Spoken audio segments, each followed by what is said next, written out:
جان بوجھ کر اگر کسی نے عاقل بالغ لڑکے یا لڑکی نے، بالغ لڑکی کہتے ہیں جس کو مینسز آنا شروع ہو جائیں، بالغ لڑکا کہتے ہیں جس کو نائٹ فال شروع ہو جائے، تو یہ بالغ ہو جاتے ہیں. تو جب بالغ ہو گیا اس کے بعد اگر کسی نے رمضان کا روزہ چھوڑا تو کبیرہ گناہ ہے، ایک روزہ قضا کرنا پڑے گا اور ساری زندگی اس روزے کی تلافی اب نہیں ہو سکتی، وہ ثواب کبھی نہیں ملے گا.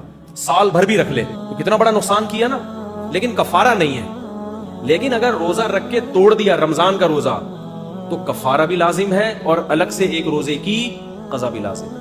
کفارہ کیا ہے خوب سمجھ لیں.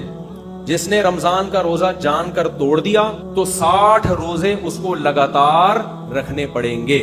ایک دن بھی اگر ناغا ہو گیا نا، ایک دن بھی، چاہے بیماری کی وجہ سے ناغا ہوا ہو، تو پھر نئے سرے سے 60 دوبارہ رکھنے پڑیں گے. 59 روزے رکھ لیے تھے، 59 کے بعد طبیعت خراب ہو گئی، ایک روزہ چھوڑ دیا، اب جب رکھے گا تو دوبارہ سے شروع کرے گا وہ ایک روزے سے. تو 60 ڈیز کنٹینیو اس کو روزے رکھنے ہیں.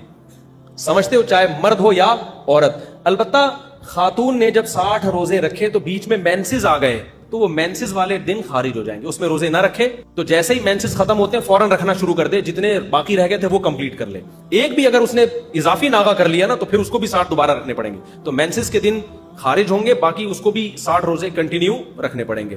اب ہوتا یہ ہے کہ ہمارے پاس ایسے نوجوان آتے ہیں، کہتے ہیں مفتی صاحب ہم نے تو جوانی میں بڑے روزے توڑے ہیں، اب ہم کیا کریں، ہم سے تو نہیں رکھے جاتے 60 روزے. تو بھائی آپ غلط کہہ رہے ہو کہ آپ سے نہیں رکھے جاتے.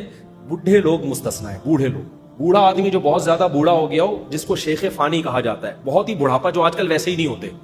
ونس اپون اے ٹائم ایسے بوڑھے ہوا کرتے تھے، اب تو ہوتے ہی نہیں. تو اس کو مستثنا کیا ہے علماء نے قرآن و سنت کی وجہ سے. تو بہت زیادہ بوڑھے لوگ جو نہیں رکھ سکتے، ناممکن ہے ان کے لیے، ان کے پھر حکم یہ ہے کہ وہ 60 غریبوں کو 2 ٹائم کا کھانا کھلا دیں.